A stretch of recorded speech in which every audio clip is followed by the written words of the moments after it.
안녕하세요, 찰리브라입니다. 어젯밤에도 되게 여러가지 어떤 국제적 이슈가 있었고 암호자산 시장에도 약간의 이제 변화가 있어서 비트코인 위주로 해서 이제 반등이 있고 뭐 알트코인도 약간의 반등이 있긴 하지만 사실상 이게 어떻게 보면 사람마다 이제 보는 시각이 되게 틀리지만 추세적인 관점에서 완연한 어떤 상승장이다라고는 좀 보기 힘들지 않을까라는 생각을 일단 말씀을 먼저 드리고, 제가 이제 예전에 제 영상에서 플립사이드 크립토라는 어떤 이 사이트를 소개시켜드린 적이 분명히 있을 거예요. 그리고 이 플립사이드 크립토 같은 경우는 이제 백그라운드 되는 회사들이 이제 뭐 DCG나 아니면 뭐 그레이스케일 자산운용사 뭐 이런데 코인베이스 이런 쪽하고도 분명히 관련이 있는 회사이기 때문에 객관적인 빅데이터를 기준으로 해서 각 코인의 건강도 정도에 관해서 이제 모든 것을 지표로 해서 뭐 A, B, C, D 이런 식으로 나누거든요. 근데 얘네가 4월달 들어서 그러니까 지금서부터 이제 10시간, 한 12시간 정도 되네요. 12시간 전에 이거를 발표를 했는데 여기 플립사이드 크립토닷컴을 이제 개인적으로 다들 이제 찾아보셔가지고 참고들 많이 하시고 순위로 이제 말씀드리면 1위가 이더리움, 이오스가 2위, 그리고 3위가 비트코인, 4위가 이더리움 클래식, 5위가 제로엑스, 6위가 스텔라 루멘, 7위가 리플코인, 8위가 카르다노, 9위가 모네로, 10위가 메이커다오, 11위가 체인링크, 12위가 트론, 13위가 마나코인, 그리고 14위가 호라이젠, 15위가 대시코인, 그리고 16위가 비트코인 캐시, 17위가 사람들이 뭐 이거 스캠이다, 이거 되게 별로다라고 말하는 S&T가 여기 이제 들어가 있어요. 그리고 18위가 오우거, 그리고 19위가 디크리드, 20위가 지캐시, 21위가 베이직 어텐션 토큰, 그리고 22위가 네오코인, 23위가 웨이브스, 24위가 아이오텍스, 그리고 25위가 네미라는 코인이 있거든요. 자, 그리고 여기에 물론 순위권에 안 들어간 코인도 있고, 가장 중요한 건 이거는 이제 한 달 계속해서 25위권을 정하는데 이 순위에 들어갈 수도 있고 밖으로 나갈 수도 있어요. 그래서 뭐 여기에 들어가면 좋긴 하겠지만 어쨌건 거기에 대해서만 이렇게 보지 마시고 내가 투자한 코인에 관해서 좀 일을 열심히 하고 있나 없나를 이 순위를 보면 이제 아실 수 있고, 비트코인이 이제 어저께 7,200달러까지 올라갔었거든요. 근데 이게 6,800달러, 6,700달러에서 지금 거기까지 조정이 있다가 다시 반등이 있고 막 이런데, 가장 중요한 건 뭐냐면 6,900달러 위에서 지지를 강력하게 안 한다. 만약에 강하게 6,900달러를 강하게 돌파 후 향후에 이제 지지가 없다면 다시 5,200달러까지 떨어질 가능성이 있다는 거를 배제하지 말자라고 이제 저는 말씀을 드릴게요. 저도 이제 마찬가지로 약간의 잉여 현금은 항상 이 시장이 어떻게 될지 모르기 때문에 항상 비축을 항상 해두거든요. 여러분들 같은 경우도 그냥 내가 막 이렇게 올라가면 막 그때 막 매집을 하지 마시고 가만히 지켜보세요. 지켜보시면 분명히 매수하실 시점이 어느 순간에 또 올 수도 있거든요. 그리고 아직까지 전 세계 경제가 아직까지 불안하다는 거를 여러분들 아마 이미 제가 말씀 안 드려도 아마 다들 이미 아시기 때문에. 자, 그리고 골드하고 실버 가격 같은 경우는 1,609달러, 14달러 46센트. 자, 이 친구들도 마찬가지로 그냥 그렇게 지금 흘러가고 있어요. 자, 그리고 분명히 향후에 어느 일정 시점이 지나면 우리 암호화폐 장세하고 그 피지컬한 세상의 전통적인 안전자산인 금, 은 시장하고는 분명히 차별화 장세가 분명히 있을 거라고 이제 저는 생각을 합니다. 자, 그리고 오일 가격은 어저께 트럼프 대통령이 뭐 감산 합의에 관해서 뭐 압력을 넣었다 이런 얘기가 일시적으로 있어가지고 갑자기 5달러가 상승하면서 25% 정도 상승했다가 다시 조정 장세가 있는데, 이거에 관해서는 좀 이따 뉴스에서 다시 한번 이제 말씀을 드리고, 다우존스, 나스닥, S&P 500 지수, 달러 인덱스는 전반적으로 다시 한번 올라가고 있는데, 뭐 여러분들 이미 아시겠지만 그 연준에서 의도적으로 이제 회사채 매입을 통해서 양적 완화를 하면서 다 어떤 그 유동성들이 지금 단기적으로 이 주식시장에 지금 들어가기 때문에 이런 일이 있는 거지. 인프라가 지금 활성화돼가지고 거기서 뭐 물동량이 왔다 갔다 수입 수출이 잘 되고 막 이래서 경제가 다시 강건해져가지고 지금 이런 현상이 있는 건 아니라는 거죠. 그래서 이것도 마찬가지로 단기적 관점으로 보시는 게 좋지 않을까라고 이제 생각하는 게 저의 개인적인 생각이고, 누누이 제가 이제 저의 국내 뉴스, 뭐 해외 뉴스에서 계속 말씀드렸지만 뭐 한국 뉴스에서도 어차피 비슷하게 얘기를 아마 요즘에는 동시다발적으로 아마 할 거예요. 단 2주 만에 미국인이 1,000만 명의 일자리를 잃었다. 이게 뉴욕에서 텍사스로 이제 이게 전염이 됐고, 그 다음에 플로리다가 진원지로 될 가능성이 되게 많다. 여러분들 아마 아실 거지만 플로리다가 미국에서는 우리나라한테 따지면 제주도 같은 데거든요. 그래서 사람들이 이제 여기를 휴양지로 생각해가지고 여기서 이제 옷을 벗고 막 이렇게 돌아다니고 막 이런 사람들이 되게 많을 수가 있는데, 우리나라 이제 동양인들하고 외국인들하고 약간 틀린 어떤 그 세계관이 뭐냐면, 동양인들은 정부에서 하는 방침에 관해서 여러분들 이미 아시겠지만 마스크 쓰세요. 그리고 자가격리 하세요. 집안에 머무르세요. 이렇게 하면 그 말을 되게 철두철미하게 믿는 경향이 되게 심해. 근데 외국인들은 조금 많이 우리랑 좀 틀린 그런 개념이 있거든. 진짜 발등에 불이 떨어져야 얘네들은 진짜 조심하는 경향이 없잖아 있어요. 근데 그렇기 때문에 확진자 수가 되게 기하급수적으로 많이 늘어난 게 아닐까. 근데 지금 보면 제가 외신 뉴스를 아침에 찾아봤는데 지금 이게 플로리다로 넘어갔는데 플로리다에서 확진자 수가 엄청나게 지금 많이 늘어나고 있대요. 그래서 이게 꺼지는 데까지는 아마 시간이 생각보다 우리가 생각하는 것보다 더 느려질 수도 있다라는 거를 염두에 두셔야 된다고 생각하고, 미국 3월에 넷째 주 신규 실업 수당이 청구자가 이제 665만 건의 역대 최악이다. 2월 대비 해고된 사람들이 4.5배가 증가됐다. 4월엔 더 충격적인 결과가 나올 듯. 그리고 가장 중요한 건 제가 생각하는 건 뭐냐면, 지금 이런 전염병 사태가 전 세계적으로 발발하면서 사람들이 어떤 암호자산 시장도 마찬가지겠지만 주식도 마찬가지로 위축될 수밖에 없거든요. 그리고 호주머니에 돈이 없잖아요. 일단 내 직장이 안전하지가 않은데, 내 자영업이 안전하지가 않은데, 그래서 이제 제가 생각하는 건 뭐냐면, 이러면서 이제 많은 기존에 있었던 전통 금융시장, 전통 제조업들도 많이 구조조정이 들어가고 사라질 건 사라지긴 하겠지만, 코인 쪽도 마찬가지로 스캔코인이나 중소거래소, 그리고 신용대출로 투자하시는, 지금 코인 투자하시는 분들 있죠. 이게 지금 여기보다 더 딜레이 되면 이분들도 결국엔 코인을 손절매해서 나갈 수밖에 없는 지경까지 올 수도 있다는 거죠. 그러고 나서 코인이나 전반적인 자산을 다시 한번 일으키지 않을까라는 생각을 저는 또 한편으로 또 하고 있어요. 오늘 아침부터 이제 생각을 좀 했는데, 일단 가장 중요한 건 이게 좀 어느 정도 사그러드는 게 먼저이지 않을까라는 생각을 해요. 자, 전염병 확산으로 인한 실업이 충격이 본격적으로 나타나고 있다는 공포가 확산하고 있다. 실업자가 크게 불어나면 소비가 줄고 기업 실적이 악화해 해고가 늘어나는 악순환에 빠질 가능성이 크다. 대출 이자나 집세 등을 내지 못하는 이들이 늘어 금융회사로 위험이 번질 수도 있다. 그러면 중산층은 어디로 갈까요? 우리나라도 마찬가지예요. 나는 중산층이야. 나는 괜찮아. 내 직장은 탄탄할 거야. 라고 생각하시는 분들 있죠. 이 전염병이 이번에 끝나고 나서도 저는 기존에 없었던 우리 전마켓에 되게 많은 패러다임이 있을 거란 생각을 되게 많이 하거든요. 플랫폼하고 상관 있는 그런 기업들, 그런 IT 기업들하고 상관 있는 어떤 그런 완충지대에 있는 사람들은 그나마 안전하겠지만, 전통적인 제조업 시장에 그냥 머물어서 어떤 변화가 없던 그런 쪽에 있는 사람들은 좀 제가 봤을 때 중산층에서 하위층으로 밀려나지 않을까라는 생각을 되게 많이 해요. 그러니까 주택시장에도 분명히 파급 역화가 있을 거라고 전 생각을 하거든요. 물론 이거는 국내에 국한된 얘기는 아니고 다른 나라도 마찬가지로 이런 일이 비일비재하게 아마 벌어지지 않을까라고 이제 저는 생각을 해요. 제가 이제 말씀드리는 게 여러분들도 이미 다 생각들을 많이 하시는 얘기일 수도 있어요. 그리고 4월에는 수천만 명의 일자리를 잃고 실업률은 2자릿수로 치솟을 것이다. 역대 미국 실업률 최고치는 석유파동 직후인 10.7%였는데 이 기록이 역시 깨질 가능성이 크다. 미 세인트루이스 연방준비은행은 전염병 여파로 미국 실업자가 4,700만 명에 달하고 실업률은 32%로 치솟는다는 암울한 전망을 최근 내놓았었다. 자, 외신에서 이미 나왔던 얘기죠. 이제 국내 뉴스에 이런 얘기가 나오고, 경제 타격이 중장기화될 조짐이 보이기 때문에 미 고용 알선회사 챌린저 그레이 크리스마스가 기업 250여 개에 설문한 결과 미국 기업 중 절반 정도인 49%가 앞으로 3달 안에 정리해고에 나설 예정이라고 답했다.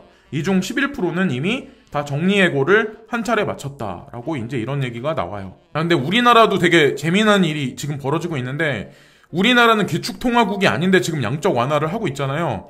한국은행이 증권사에 직접 돈 빌려주는 방안을 검토한다. 자, 이 얘기가 이게 사실 되게 재미난 얘기인데, 이주열 한국은행 총재가 2일날 회사채 시장 안정을 위해 비은행 금융기관에 대해 대출하는 방안을 검토하겠다고 밝혔다. 무제한 환매 조건부 채권, 일명 RP, 레포, 그걸 말하는 거죠. 매입이라는 특단의 대책을 내놓았음에도 상황이 더 나빠질 경우 증권사 등에게 직접 대출을 해주겠다는 취지다. 이제 제가 이제 한 가지 드리고 싶은 말씀인데, 미국도 마찬가지지만 회사채를 지금 국가에서 매입을 하기 시작을 했거든요. 회사채를 국가에서 매입을 한다. 이게 뜻하는 게 뭘까요? 이게 뜻하는 게 그냥 단기적으로 뭐 어떤 실물 경제를 프로텍팅하겠다 이런 것도 있긴 있는데, 그 이면에 있는 거는 자기네들이 주인 노릇을 하겠다는 얘기예요. 예. 지금 약점을 잡아서 사실은. 자, 여기 보시면 단기 자금 시장이 크게 요동치는 일이 있었다. 한 증권사 관계자는 회사채 매각이 늘면 아무래도 시장의 불안감이 커질 수 있는데, 한은은 담보로 맡기고 돈을 빌려갈 수 있으면 유동성 확보에 숨통이 트일 것이라고 여기 말했다. 여기 그 얘기가 나오죠. 한국은행에 담보로 회사채를 맡긴다. 자기 생명줄을 여기다 맡기겠다는 얘기예요. 개인이 은행에다 빚을 지고 집을 담보로 하듯이 회사의 어떤 그거 권력을 담보로 해서, 지분을 담보로 해서 국가에다 돈을 빌리겠다는 얘기예요. 그럼 만약에 이 사태가 장기화되면 결국엔 이 경영권은 국가로 넘어간다. 그 뜻하는 게 뭘까요, 과연? 제가 누누이 말씀드리지만 전 세계가, 미국도 마찬가지지만 이런 어떤 회사의 경영권이 국가로 넘어가면 어떻게 보면 이게 그냥 자본주의, 자유주의에서 사회주의 쪽으로 사실 살짝 넘어가고 있는 거거든요. 여러분들이 이미 아시겠지만, 자, 어떤 한 개인이 돈이 되게 많아. 자본금이 되게 많아. 돈이 많은 사람이 있어. 근데 그 사람한테 세금을 되게 많이 뜯어가. 50% 이상 뜯어가. 그래서 그 세금을 못 사는 사람한테 나눠줘서 공평하게 그렇게 맞춰가. 이게 비일비재하고 이게 사회 정책으로 실현이 되면 결국에는 전 세계가 그런 식으로 간다는 거죠. 그래서 제가 그런 걸 추앙한다는 얘기가 아니라 지금 전 세계가 어떻게 돌아가는지에 관해 저는 이제 그냥 말씀드릴 뿐이에요. 제가 느낌 받는 거를. 보유세 부담에 강남권이 흔들리고 있다. 실거래가 수억 원씩 뚝뚝 끊기고 있다. 어떤 분들은 이제 댓글에 지금 송도 같은 경우는 집값이 오르는데요 라고 이제 저한테 말씀하신 분이 있는데, 저는 제가 말씀드리는 건 중장기적인 관점에서 이제 말씀드리는 거예요. 부동산이 과연 이게 바톤 터치가 될까? 이어달리기가 연일 들어서 계속 할 수 있을까? 9억이나 10억 원이나 되는 그런 집들을 우리 밑에 세대들이 지금 직장 닫기도 힘들고 돈 모으기도 점점 힘들어지는데, 지금 40대가 힘들다고 하잖아요. 지금 30대는 더 힘들어. 30대보다 지금 사회에 쏟아져서 이제 졸업하는 친구들은 직장 잡기도 더 힘들어요. 열심히 공부하고 열심히 일했음에도 불구하고. 그러면 그 친구들은 과연 이 10억짜리 집을 어떤 수단으로 이 집을 다시 본인들이 매수를 할 수 있을까요? 그냥 상식적으로 한번 생각을 한번 해보자고요. 거기다 더 나아가서 베이비 부머 세대라는 사람들 있죠. 그 사람들이 부동산을, 돈 많은 사람들은 아마 10억짜리 뭐 몇 개씩 가지고 있는 사람도 분명히 있을 거예요. 요번 참에 털어버리는 사람도 분명히 있긴 하겠지만, 베이비 부머 세대도 일시적으로 본인들이 이제 은퇴하기 위해서 시장에 쏟아놓는 매물들이 분명히 있긴 있을 거란 말이에요, 향후에.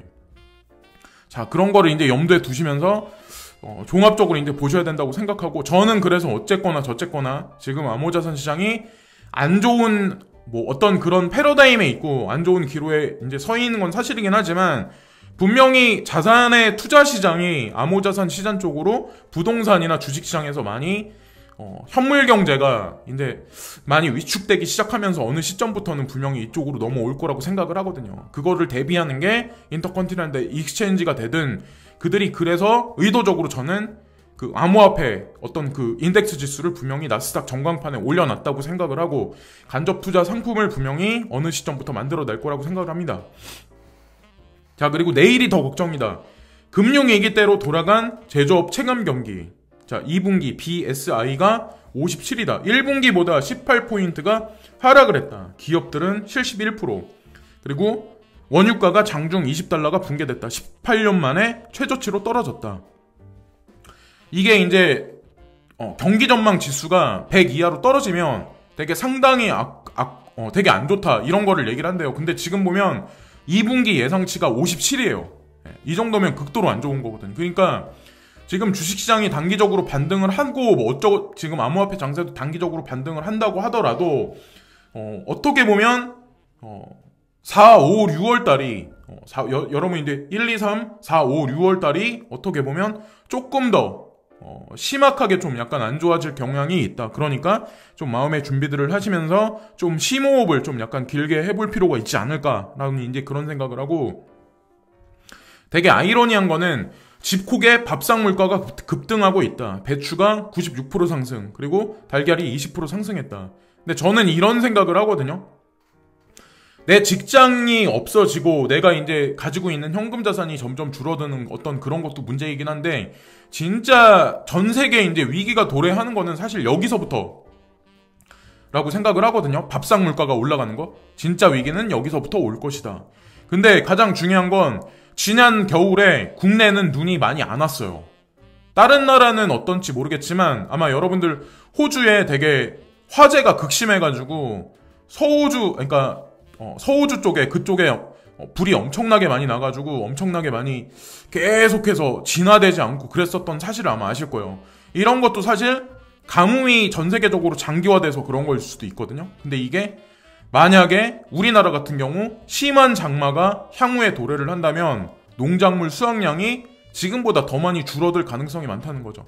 그러니까 눈이 어느 정도 와줘야 될 때 눈이 안 왔고, 그리고 비가 적정하게 와야 되는데 비도 만약에 이게 많이 안 온다거나 아니면 생각보다 더 많이 오면 농작물이 적절하게 자라질 못한다는 거죠. 그것으로 인해서 엔겔 지수가 급등하면서 사람 살기 지금보다 이제 시간이 흘러가면 흘러갈수록 점점 살기 힘들어지는 그런 세상 쪽으로 가지 않을까라는 생각을 하거든요. 예.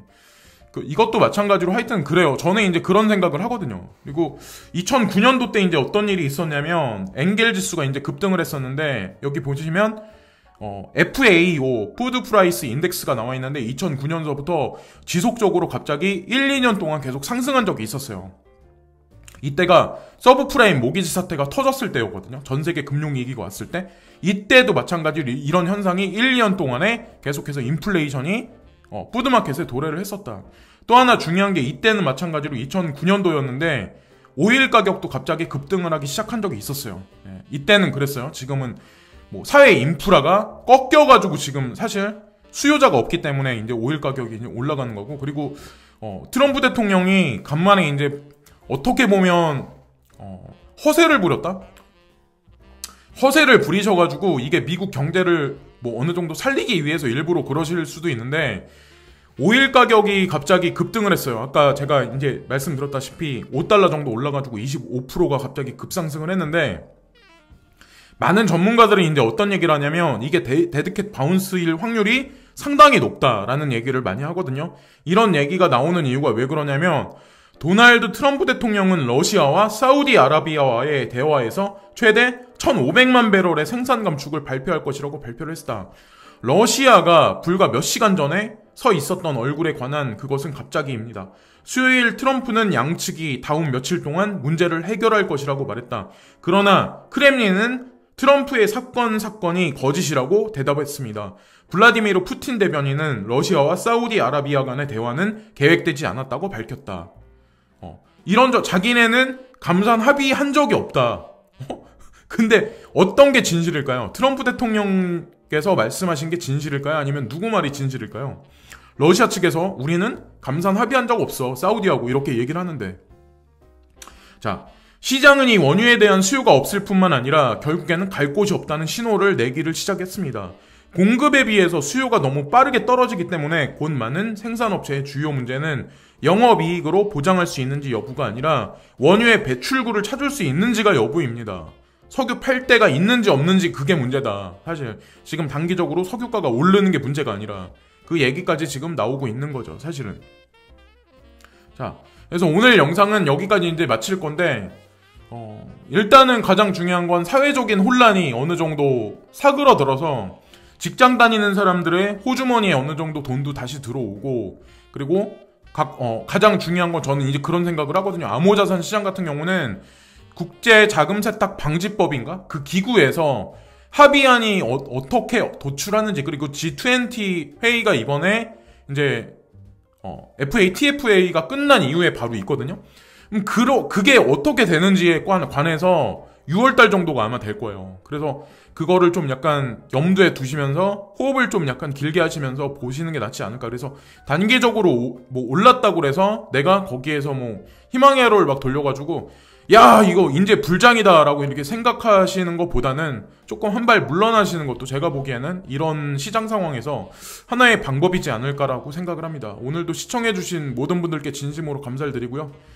플립 크립토 사이드, 플립 사이드 크립토 이거를 참고들을 이제 주기적으로 많이 한번 해보세요. 내가 가진 코인이 일을 열심히 하고 있나, 건강도가 진짜 나쁘지 않은가. 그래서 오늘도 시청해주신 모든 분들께 진심으로 감사를 드리고요. 구독과 좋아요 끝으로 부탁드립니다. 오늘도 감사합니다.